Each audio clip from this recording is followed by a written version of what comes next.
Good morning, Crystal from the Rain Dance Ranch. Today I am out over in La Puente, California, picking up some wood chips. It turns out that this is actually a lot of leaf mold, so I'm pretty stoked about that actually. And it looks like there's some palms in here, and that's the only thing I really have questions about. And then it smells a little eucalyptus-like, which I also have questions about. Now I've researched using eucalyptus like in compost or in wood chips, and it's actually fine, from all I can tell, from all the information I've gathered. Now I have heard that palm trees don't make good mulch, so there's a little bit of that in here. If it's a problem, hopefully it's mixed in with so many other things that it's not gonna matter. And it looks to me like there's a multitude of different things that are chipped into this pile. Now, the main thing I want to talk about is how to bag up your wood chips. I had 3 piles of these delivered to my ranch when I was in Arizona, and I utilized and sold 2 big truckloads over the course of about a year and a half or so. Maybe it was about 2 years. And I used them when they were aged. So these are probably pretty fresh. I forgot to ask how long they've been sitting here, but I'm gonna guess maybe a couple months they've been here. And I might send her a message and ask her if anybody's curious. I'll try to get back to the description and put that information in here about what year these are. Now, she did not know what was in here, but I can tell by looking at it. It's got palm and probably eucalyptus, and I have no idea what else. There's a ton of different leaf types in here. Okay, but let me get back to the thing. The thing that I wanted to talk about was how to bag up. So when I was on my ranch, I found that having a container, I had one a little larger than this, but it was like a kitchen trash can. And I actually would like something maybe slightly wider than that would be nice. But you know what? This actually works perfect. And these are like, I don't know, $5, office style garbage cans that you can pick up at Lowe's and Home Depot, which is where I bought these in one of those 2 stores. I can't remember which. Probably, I think I got some at each store, so I'm pretty sure Lowe's has these. So as you can see, these are like those office size. I don't know. Let me see if it's marked. What size is this? Okay, well, it says it's almost 15 inches by 11 inches by 15 inches. So,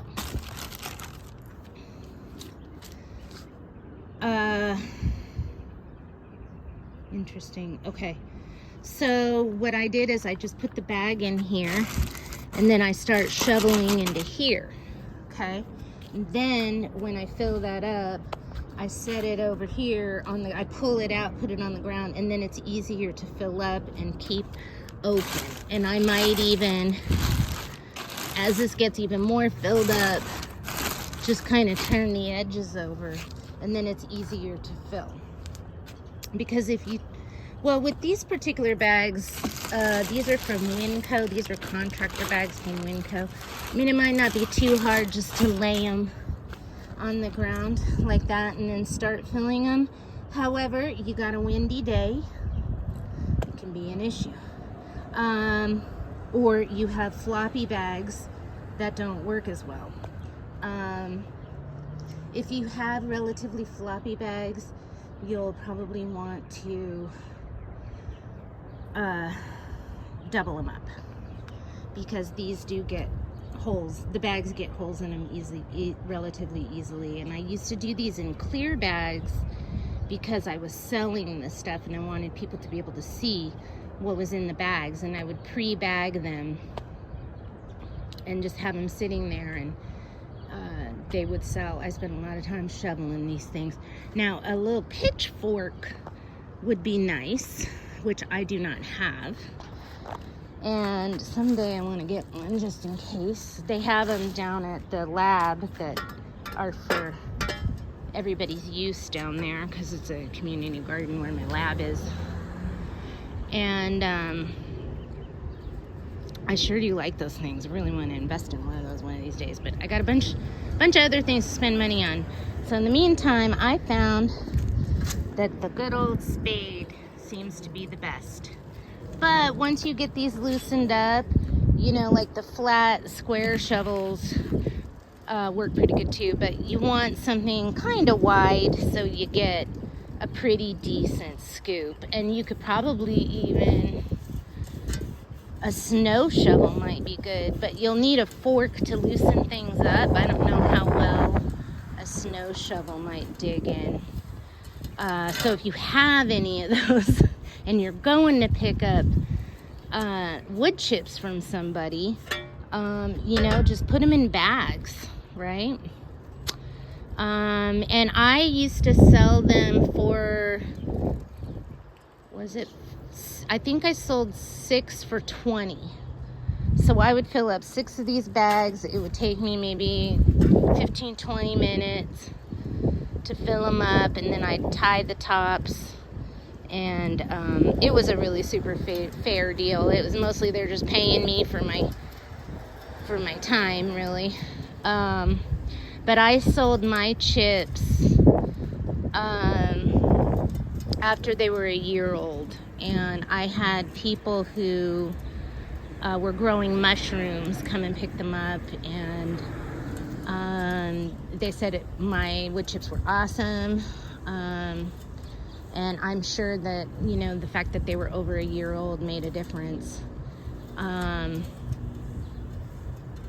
if you get these, like I've heard people talking about how they just let them sit on the side of the house or something out in the yard for a year and before they got to them, and they composted down real nice, but they were probably still a little mulchy, I would imagine, after a year. Or maybe it was just leaf mold they were talking about.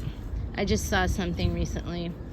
And so, I mean, you could theoretically also just get these in bags, take them home and put them in bags and just store them in the bags.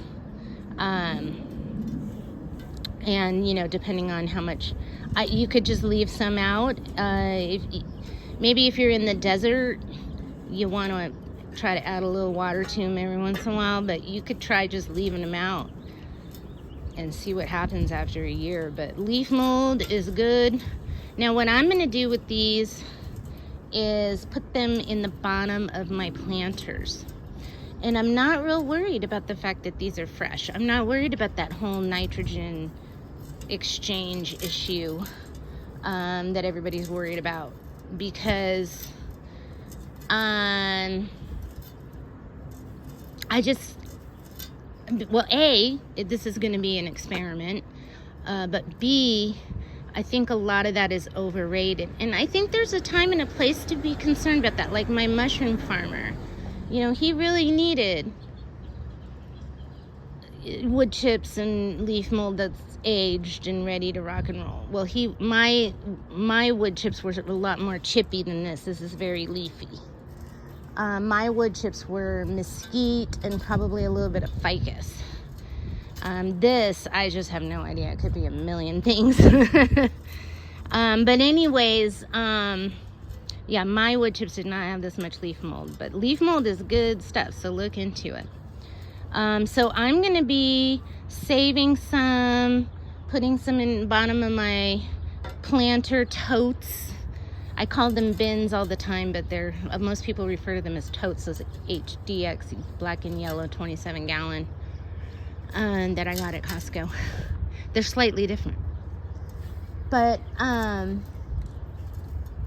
you know, they hold up in the weather. That's why I get them, and they're just a good size.